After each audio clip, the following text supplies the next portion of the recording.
Hi, everyone. Welcome to episode 32 of the Future of Work show, where we've invited amazing guests from all over the world to come and sit with us every week and discuss topics that have great interest for our developing future.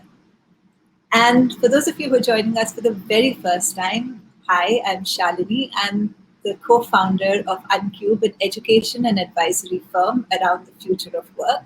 I work there along with my colleagues, Jaspreet Bindra and Papia Banerjee. We also do a great series of leadership talks around the future of work, understanding global megatrends and their implications on organizations. So if you or your leadership team is interested in reaching out to us for that, please do. We're available on LinkedIn. And with that, let's jump into the topic of today. Now, I came across the guest we have on today, Professor Philip Cornelius of Rotterdam School of Management, while browsing an article in Sloan Management Review around frontline innovation. Now, frontline innovation is a topic that has been very close to my heart, partly because I did a lot of my doctoral research in that area. So I was super excited, and I think he has some amazing findings to share with us. I reached out to him, and to our absolute joy, he's agreed to come on the show. So I'm just going to get him on. Hi, Shalini. Hi, Philip. I'm so glad that you were able to join us. Thank you so much. Thanks for the invitation. It's a pleasure to be here. Thanks, Philip. So, one of the things I was so excited when I read your article, very few people focus on frontline innovation. The entire conversation around innovation, particularly over the last 5 or 10 years, has focused around innovation strategy, very top down, planning of innovation.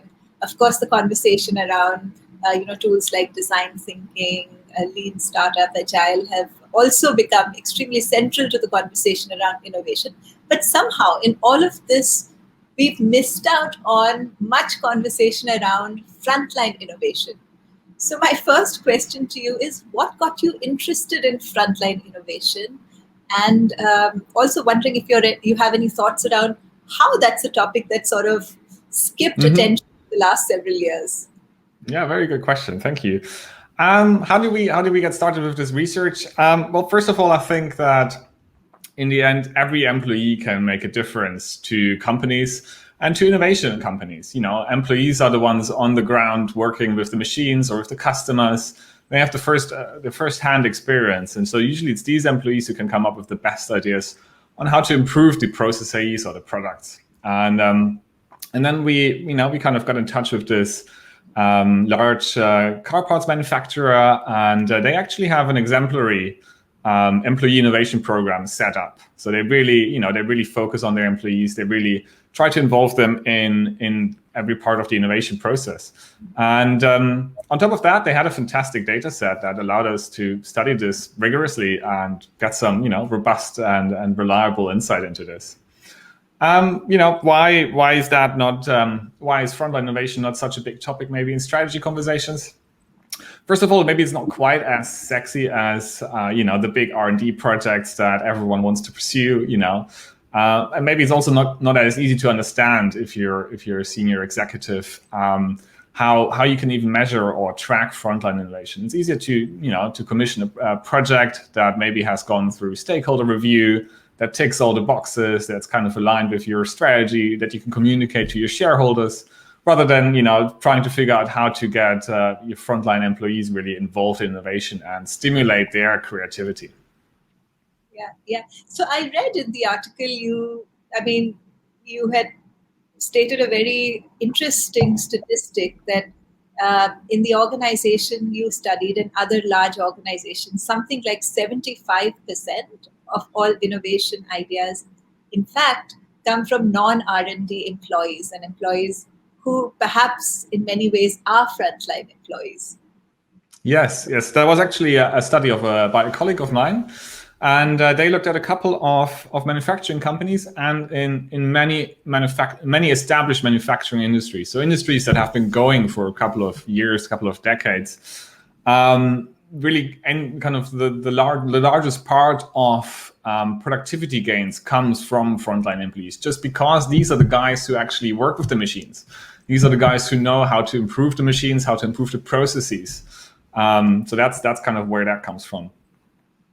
Now that's an amazing statistic, because it sort of highlights the fact that there is such a huge area of innovation that we have tended to sort of lose sight of in the conversation around innovation, whereas it's right there.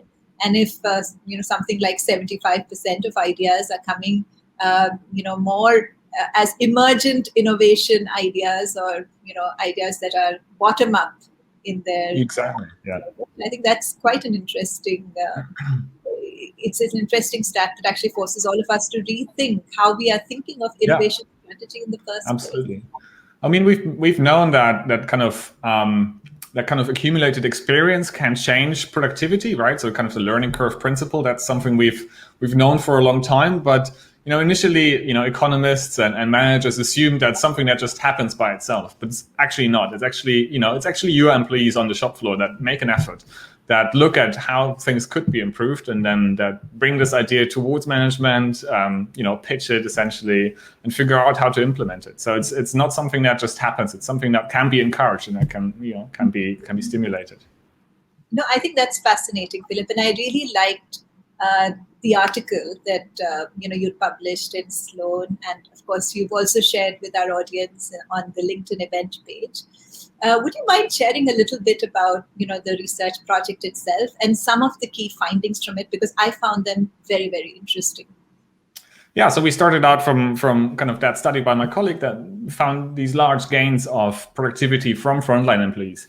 And then we were looking around a little bit, especially in the operations management literature, and there's actually very little advice about how management can support this effectively. And then we got in touch with this company and got this amazing data set, and then we found that actually by moving employees around between different factories. So this is a large manufacturer. They have, I think, 13, 14 factories internationally, all over the world. And sometimes they moved employees between these factories. And we saw actually after these moves, huge increases in innovation by these moving employees. So in the month that an employee was moved to a different factory, they actually increased their innovation output. And this is hard money by 100,000 euros. And this is hard money. This is measured by the accounting department towards actual expenditure in the factory. So just by moving, the employee, for some reason, had this amazing innovation boost and really, made a difference to the bottom line of that company. And you also spoke about how that wasn't just a short-term increase. Exactly. Yes. Yeah. So probably what's happening here is knowledge sharing, right? So an employee takes his knowledge from his plant to the other plant, and thereby kind of, dissipates the knowledge that, is already in the firm and contributes to innovation through that means. But actually what's really surprising is that after an employee was moved to a different factory and then returned to his home factory, he continued to be more innovative than his colleagues, actually by 20,000 euros every single month. And we studied the company for 4 years, and this value never went down. So really what's happening is here that employees become better innovators by moving in the company. That's the finding that I found extremely fascinating, because it has huge implications for the way organizations can think of their innovation strategy.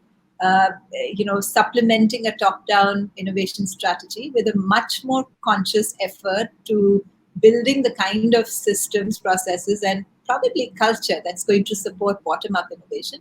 And absolutely, and the fact that this wasn't something that was a one-time game, but the fact that having moved, and if I remember correctly, in your study, they were working in another plant just for 2 weeks. So it wasn't a long period of time.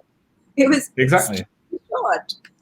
And just worked somewhere for 2 weeks, becoming more innovative over a long period of time. That's pretty amazing. Yeah. So I think you mentioned innovation strategy, but I think it's not just innovation strategy.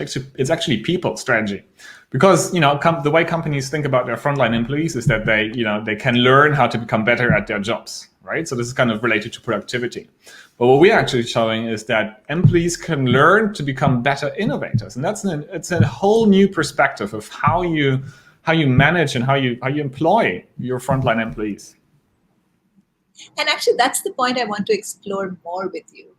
If an organization wanted to embed practices like this across so that their frontline employees can become better innovators, there's the one example that you've studied, which is when you're simply transferred to another plant for 2 weeks and you come back. So interplant transfer, something like earlier idea of job rotation, which has, probably not been spoken about as much in recent years. But what are other things that organizations you think can do from a cultural perspective or from other processes which would build the innovation capacity across the board? Yeah, no, I think essentially if we talk about organizational culture, it's essentially about three things to me. It's first of all that you kind of have to empower your employees. So that's something like related to openness. You have to encourage employees to treat their job not just as kind of the immediate thing that they have to do, but see it a bit broader, essentially. So take ownership of problems they encounter, maybe on the production line or in a service setting, and take ownership of these problems and then come up with ideas on how to improve them. And also kind of encourage employees to do this step, right? We always assume that as soon as companies are open, employees are going to start innovating, but it's also about kind of telling them that the company values their ideas and giving them the confidence that they can actually improve. So that's the first part. I would call that kind of empowering the employees. And then it's about enriched jobs, and that kind of also connects to something I just said, that jobs shouldn't be too narrowly defined. If you have an employee in the production line, you tell them this, these couple of moves is the only thing you're going to do. Probably the employee won't accumulate the experience on the factory floor that they can actually start contributing innovative ideas on how to improve it. So really, this is about kind of narrowly versus broadly defined jobs. And I think it's better if jobs are broader, more varied, and more complex, because that really stimulates the employee to think about the larger picture, essentially, and kind of try and come up with ways to improve it. So these two things, actually, if you combine them, it's all about organizational flexibility. And understand, of course, we know manufacturing is under price pressure. So not every manufacturing company can be as flexible, let's say, as Alphabet's X company, right? That's not what we want. But it's about kind of giving employees a little bit more ownership, a little bit more responsibility of what they're doing, and possibly also opening up communication channels that aren't just top down, but also bottom up, and also maybe between factory lines or between factories, as we show in our research. So I think it's these three things that really revolve around organizational flexibility. Philip, can you speak a little bit about, in your paper you speak about the know why and the know how, and how both of these are enhanced when employees move to another location. Could you just share a little bit about that too? Yeah. So this is kind of digs a bit deeper into, we talked earlier about the two mechanisms that we see from interplant transfers, this knowledge transfer and this learning effect. And essentially these trace back to different kinds of knowledge that your employees can have. So there's know-how, which means you know how a certain machine works. And there's know why, which is kind of a causal understanding of why this combination of maybe a process and a machine together creates a certain kind of output. And as you can imagine, know why is actually much more valuable, because you don't just understand the immediate setting, but you would also understand, for example, how the machine would work in a different setting, maybe for a different product or a different configuration. And what we see is that actually by moving employees between factories, these employees develop a better understanding of how the manufacturing process works in this company. Yeah, so they develop this causal understanding of how these things fit together, and as a result, they become much better at improving them. It's it's about mental models, essentially, right? So we all have mental models about the world around us in our heads. We use them to kind of make predictions and to understand what's happening. And the way we build these mental models is just by observing different things. We go outside and we see stuff. That's how we build these mental models. And it's exactly the same thing for employees. The more they see of the company, the better they understand the business model, and the better they can contribute to improving it. Would you say that there are some kinds of organization cultures that are much more conducive to bottom-up innovation? I know you've touched upon it in your earlier, discussion about how culture contributes, but just more broadly across manufacturing, what kinds of organizations do you think would bottom-up innovation really prosper in? What do you have in mind here? So I think it's essentially again about openness and appreciation for the frontline, not treating them as not treating your employees as a cog in a machine, but as someone who can contribute more than just the immediate task, right? Who can really make a difference in the company. I think that's kind of it's really about trusting your employees, I think. I think some of the conversations around what it takes to build an innovation culture really do speak to some of how open is an environment, how easy is it to exchange ideas, how seriously are ideas taken when exchanged, or are you asked to sort of stick to your lane, or allowed the opportunity to apply ideas from one setting to the other. Those seem, perhaps to be some of the factors that might be adding up to a more Absolutely. So it's really about, if you have it's not just about a suggestion box where employees can put ideas and then no one ever looks at it. You need to, I guess, kind of invest into that a little bit, just like an innovation project in general, right? So you need to have staff evaluating these ideas, and you need to communicate that also to your frontline staff that, they are taken seriously and their ideas are evaluated and the best ones are implemented. Yeah. In fact, to add to that, about 15 years ago, I had studied an organization which had gone through a large-scale transformation, and they'd combined a top-down with a bottom-up approach. And in that bottom-up approach, they had over 100,000 ideas which came up. So much of it is like, people will come up with ideas if you ask them to, or if they think that those ideas are valuable. Now, obviously, not all of those ideas will necessarily be implementable or even be good ideas. But the moment you open out the space and you tell people that, we care, we think you have a perspective that's different from perhaps the perspective we have, just creating that space opens out the opportunity for people to contribute. Absolutely. Yeah. So in our data set, actually, I think about 30% of ideas were essentially net positive in terms of cost savings.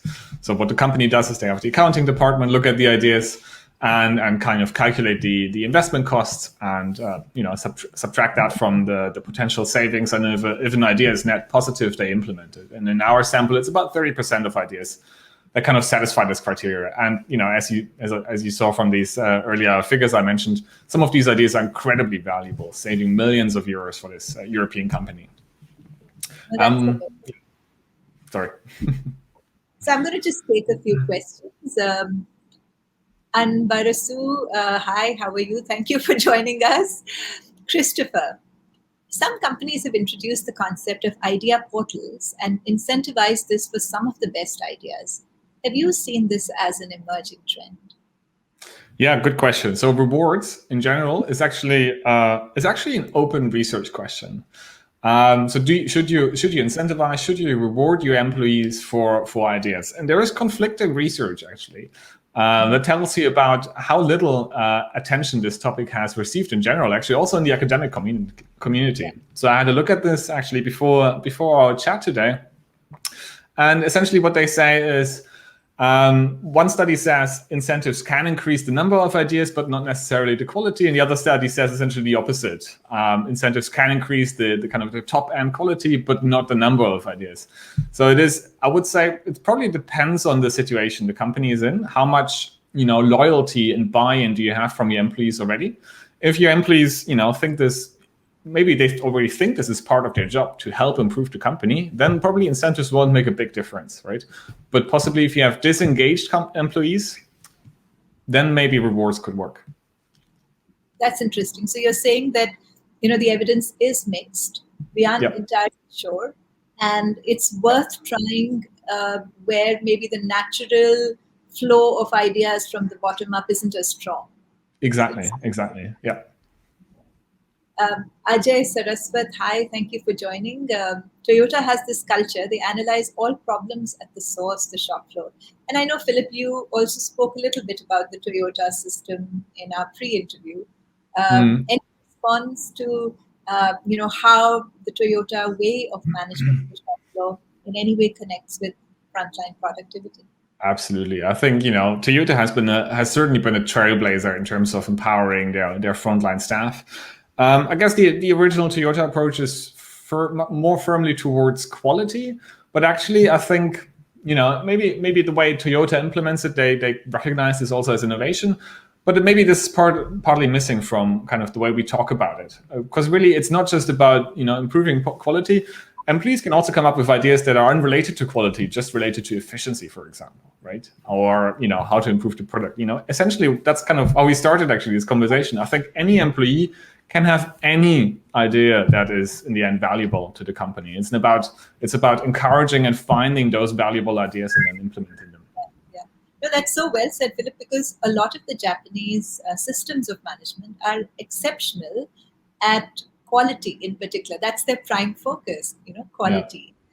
And, they are methods which have been great at getting involvement from frontline shop floor employees, on a regular basis. Yeah. But they just haven't looked at it from an innovation perspective, even though I'm sure there's a big overlap between the two. I think so. I mean, much of the academic literature, at least on kind of the Toyota production system and Kaizen, is also, I have to say, fairly old, right? So these systems surely have evolved. But having said that, I read a recent study in one of the top economics journals on an American car manufacturer. And they are actually very critical of any sort of frontline involvement in innovation. So essentially, there's the stance they take. It's an empirical study as well, so they do look at data. But the stance they take is essentially that frontline employees do not embody any of the knowledge that would be relevant to kind of drive improvement. And that's something that I think we have quite powerful evidence to the contrary. Yeah, that's an unusual idea, I would say. Yeah. Parag, hi, thanks for joining. Very relevant in logistics and port sector. This is the order of the day, and effectively executing FLI entails a lot of things. I think you're absolutely right, Parag, particularly in those fields. Is innovation always required for problem solving? Can too much innovation be an overkill? Now, that's an interesting question. Right. Yeah, possibly. In the end, this is about essentially idea selection. And this is a difficult question. Idea selection, wherever you are, is always difficult, right? If you're an entrepreneur, or if you're a manager selecting an innovation project, or if you're a manager trying to evaluate all your 100,000s of frontline innovation ideas, right? So how do you do that effectively? And I think that's something where actually analytics comes in increasingly to make people's lives easier.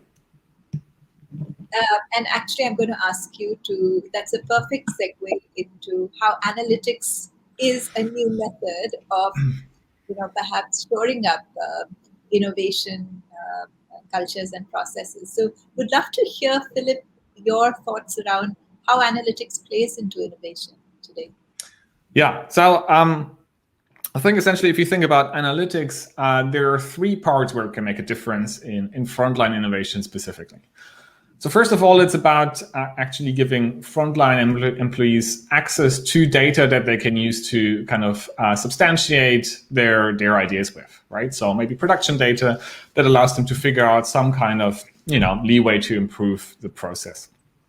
The second part, and the most important part, and that we just hinted at, is how do you evaluate ideas? And I'm going to come back to that in a second. And then the third part is how do you track the implementation of ideas? If you have 100,000 frontline ideas, maybe you implement 30,000 of those. How do you have to track that they actually generate the value that you thought they would, generate the cost savings that you thought they would. And so in the second part, there's how do you evaluate ideas? And I think there's essentially two things you can do, right? First of all, you want to kind of get control of this large amount of unstructured data that's actually in ideas, right? So often ideas are described in text, in free-form text, so people, can write, and how do you put that in data? And as we know, there's quite a bit of advancement in terms of how we can handle unstructured data in machine learning these days.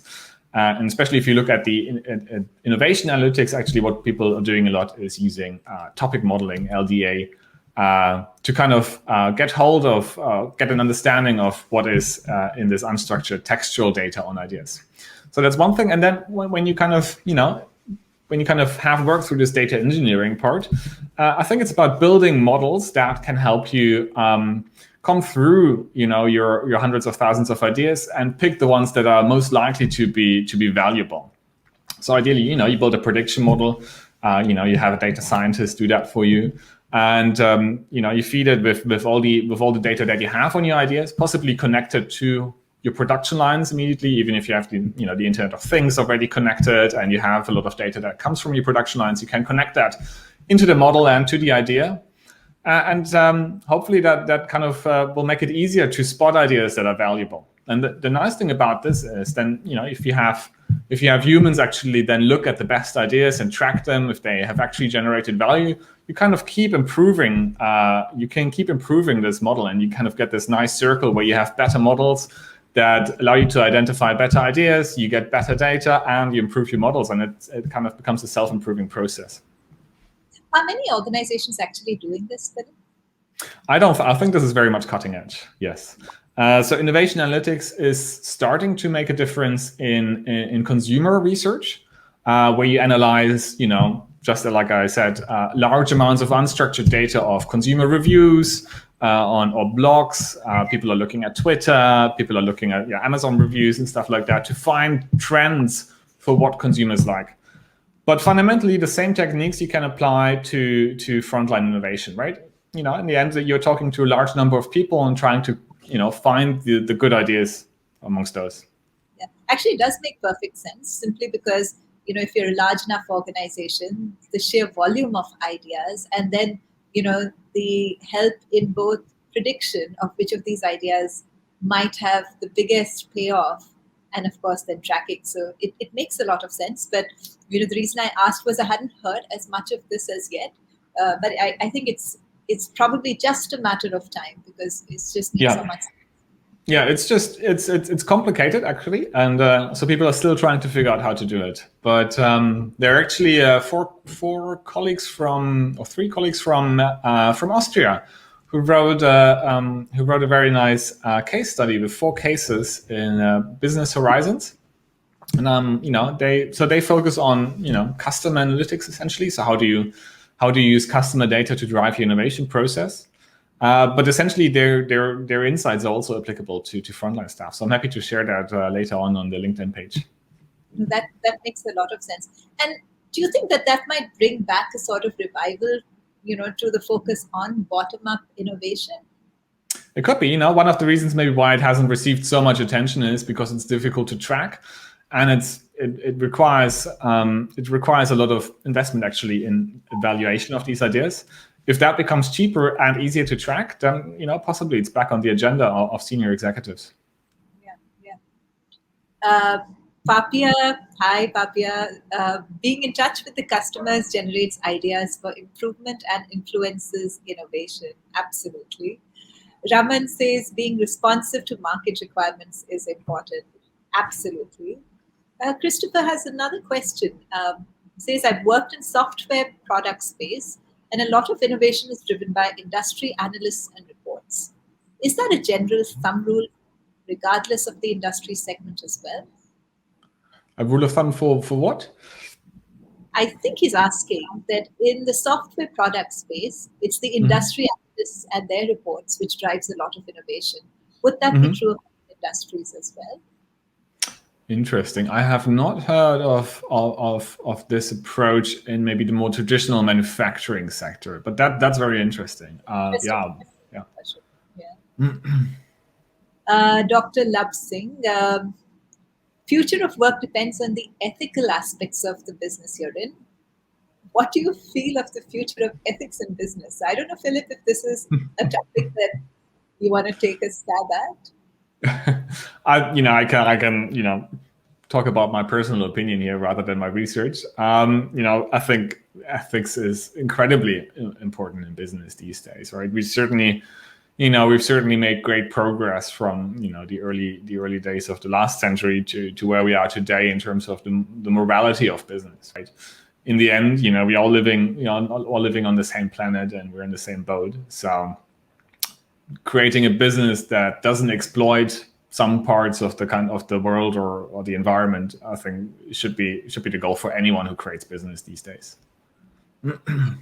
Let me add the element that, not necessarily in the kind of analytics you were speaking about, but in the other branches of analytics, with people analytics becoming, so central to conversations around the way careers are designed, or, promotion decisions are made, or, for instance, yeah, so that's very sensitive data. I think there's probably a bit of catch up that's going to happen. The tools are still fairly new, and people are experimenting with how things work. I don't think we have had a mature enough conversation around the ethics of use of a lot of that data as yet. I'm sure it's around the corner, but it's just that, it hasn't reached that place as yet. So I think with data, particularly some kinds of data, being fairly sensitive, there's a whole series of conversations around ethics that is very much a part of the future of work. We just haven't. I don't think we're necessarily there as yet. Yeah, it's actually very hot research topic these days. There is now, we're now finally seeing kind of these, top end research articles coming out that are peer reviewed and that talk about different aspects of ethics in data analytics. We actually have a PhD now in our school that looks at this specifically this topic, and we have a couple of colleagues doing research into that. And whenever data on people is involved, especially if you have many of those, thousands of those, it becomes kind of sensitive. Especially, people analytics. Whenever you have an algorithm making decisions about hiring or about remuneration, you have to be very careful to not have any biases. Maybe not not even amongst the analysts who implement this algorithm, but also just within the data, right? That can kind of come back and haunt you. So definitely, absolutely a huge topic, very important. Huge topic. So Philip, my last question to you. This whole year was such an unusual year with the pandemic, and so many organizations have been forced to, innovate out of necessity, because whatever they used to do couldn't be done anymore, either because of lockdowns in different countries, or supply chains got broken, or for other reasons. Do you think some of the innovation that's happened in the last year is likely to have an impact on the innovation capacity of organizations? I think so, yeah. And that actually is also, again, a very nice segue, because I can also connect that to a little bit more about the research we've done. So first of all, about COVID, yes, I think it will have a huge impact on innovation. The reason is very simple. We have the best ideas when we take new perspectives and when we leave our comfort zones. No one has a good idea sitting in front of their computer and looking at the work they've been doing for the past 2 weeks. It's the same for me. I write research. Kind of, it's my business to come up with new ideas. And the best ideas I have when I go for a run, or I go to the mountains, or anything that is away from my desk. And COVID has been horrible for millions of people. It has cost millions of lives. It has cost even more jobs. But what it has certainly done is put us out of our comfort zone and give us new perspectives on especially the role of work, your show, and how it connects to technology. So I actually would expect quite a bit of innovation in that space. We're all using Zoom these days. I personally think it's still a very rudimentary software for something that has become so important. And I think we will see a lot of innovation coming in that space. For example, I just read a study by a psychologist a week or two ago that I've maybe you've also seen it. I think it was in the popular press, that actually looking at your own picture, at your own video recording while you talk is apparently not good. So that's because it distracts people or whatever. So that's possibly some kind of innovation that will find its way into software as well. So I think COVID, horrible, but possibly has opened eyes towards new issues that can be addressed with technology. How do I connect that to our own research? So actually, what we saw when we looked into frontline innovation is that there's exactly this serendipity of doing something else that brings up the best ideas. So actually, the company that we studied, the way they implemented frontline innovation is actually not through a specific. The way they implemented these moves is actually not with a specific focus on innovation, but actually rather have the employees move between factories because they help problem solving. So imagine you have a manufacturing network, and maybe one of your plants faces throughput issues in a molding process. That plant is going to try to solve that, but maybe they can't come up with a solution, and then someone from a different plant comes in and helps. And these are these 2-week visits that we talked about earlier. And actually, what we see is that this deep embedding into the visited factory creates, kind of a channel of communication that is very natural, that allows the two factories essentially to exchange knowledge, and that also creates the serendipity to come up with ideas. Just because innovation is not the core focus here, the focus of this transfer between the plants is to help solve a problem, but then innovation is kind of a natural thing that kind of comes next to it. So kind of leaving your comfort zone, putting yourself into a new situation, that's where the best ideas come about, both COVID as well as frontline innovation. Actually, those are some of the things I found absolutely fascinating about your study, because 2 weeks is such a short amount of time. Yeah. Organizations have traditionally thought of role transfers or movements as an employee development tool, not necessarily an innovation tool. So that was really interesting. That exactly, especially not amongst frontline employees, right? So I think if you talk to an R&D manager, they will understand that if you have two R&D sites, it's a good idea to sometimes exchange people so they talk to each other. But no one has ever thought about how that would work with the frontline. And the effects that we find for this particular manufacturing company are absolutely mind-blowing in terms of cost savings that result out of something that's not even intended to kind of drive innovation. That was, frankly, it completely blew my mind. So thank you. Yeah, but if you think about it, just imagine if you work on the front line, right? And in 2 weeks, you're at a different factory. This is going to be incredibly interesting to you, right? You see, maybe they produce the same product, but with slightly different machines, different colleagues. I mean, it must be a hotbed for innovation, actually, if you think about it. So yeah, it makes sense that we found it. And that's how, as you spoke about it a little while ago, they go back not just with knowing, the know-how part of it, but having seen the same thing being done, maybe with some differences, they get a deeper understanding of the know-why, or have the capacity to be innovative month on month. I mean, that's pretty fascinating. Yeah, absolutely. And if you think about manufacturing these days, I think an incredibly hot topic is automation, right? So how much do you even still need your frontline employees? And I think this offers a different perspective on it, right? Rather than just seeing your frontline staff as a cog in the machine, essentially as a human robot, see them for what they're good at, right? Use them for their ability to come up with ways to improve the business, right?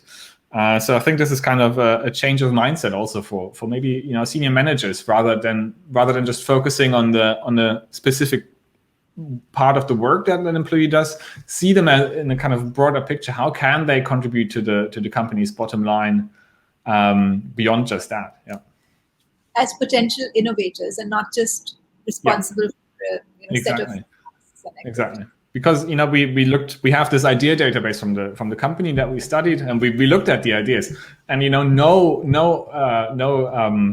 machine learning model, no AI could ever have come up with these ideas. So that's human ingenuity is really our main strength, right? We're not the best at performing the same task repetitively. That's not what we do. What we're good at is creativity and coming up with innovative solutions to problems. Now, that's a very, very important insight, actually. And it ties very well with the question which Dr. Love Singh has. He asks, how relevant is automation and AI for the future of work?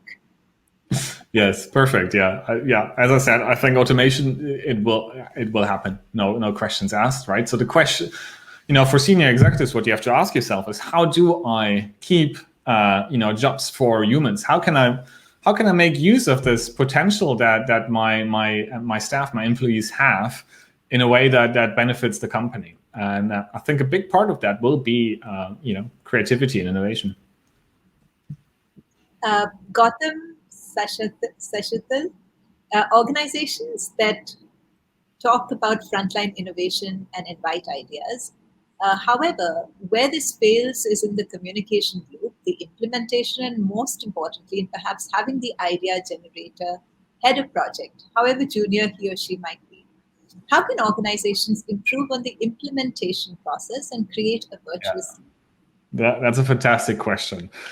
Fundamentally, this kind of goes back to how do you. So you first have to start with a process that independently evaluates the ideas. Because if you have a committee of managers evaluate ideas, usually the ideas that get selected are the ones by the managers. Actually, another colleague of mine has done research in that. It's the ideator's bias, he calls it. People like their own ideas best. It's natural.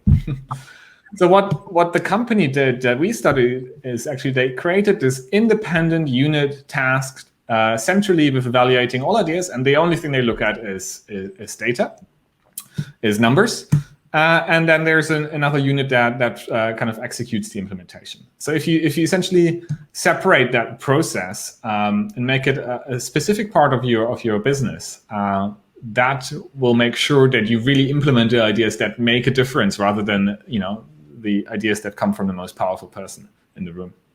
And that's probably where analytics would play a role in the Absolutely, selection. yeah. So of course this costs money, no question. You have to have FTE looking at data and ideas. If you can use analytics to make this faster and more efficient, fantastic. That's the way forward. Rahul says amazing. I agree, Rahul. Dr. Love Singh. In one of the responses about a worker caught stealing away a soap packet at the factory gate, we were asked what the management should do to the worker. It is a question of character of employees.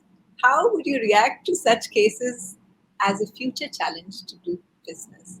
That's a that's one slightly outside your area, but in case you want Yeah, to have. yeah. No, I think in the end we're all humans, right? There most of us are good, right? And I think, especially if this is the first time something like this happens, I think you should react with kindness and find a situation that makes it clear to the employee that this is not acceptable behavior, of course, but also that keeps him or her within the community and within the company, and tries to find a way for him or her to improve him or herself in within the company and within society, to stay a part of it, right? I'm generally we should be careful when we judge people, right? Because none of us are without failure, and everyone makes mistakes, and the way to kind of create a functioning society is to forgive sometimes and help people improve. Lovely, lovely. That's a very humanistic approach. Yeah. So, with that, Philip, we come to the end of our conversation today. And I'll tell you, there's just so many ideas that I thought were extremely impactful, both from the research that you've done as well as our conversation today. I think it brings back the spotlight to frontline innovation. And if some of the data you suggest is actually correct, that in large organizations, something like 75% of innovation actually happens through frontline employees, then Yeah. it's an area which you would only sort of overlook at your own at your own cost. So I thought that was amazing. I loved the fact that sometimes, and particularly in the example you studied, making innovation happen was as simple as moving someone from one team to another location for just 2 weeks. And the fact that if you did that, not only would you have an immediate gain, in terms of problem solved, but that would be again that would continue over a period of time, month on month, is absolutely fascinating. Yeah. Um, there hasn't been as much focus on frontline innovation. As a result, a lot of the methods which are used in shop floors really date back to some of the Japanese systems of manufacturing, who were exceptional, and they've been exceptional at managing quality. But what I also heard you speak about today is how, with analytics, innovation analytics coming into, you know, uh, what will eventually become mainstream, it really opens out the door for frontline innovation to take center stage, because that can help us identify ideas, evaluate them, and then track them. And that's a whole other um, process that I think has been so overlooked. Yeah. Well, it's been fantastic. Thank you very much for having me on the show. I think it was a real pleasure to talk about these topics, and also the questions I thought were excellent. So thank you very much for that. Thank you. And for everyone who's joined us today, do join us next week. We have Amit Ranjan joining us. Amit Ranjan is the co-founder of SlideShare. And if you've used LinkedIn, I'm sure you've used SlideShare at some point. He's also the architect of DigiLocker. So we'll have a lot to discuss next Saturday. Do join us. And with that, we come to an end of today's episode. Thank you so much. Thanks.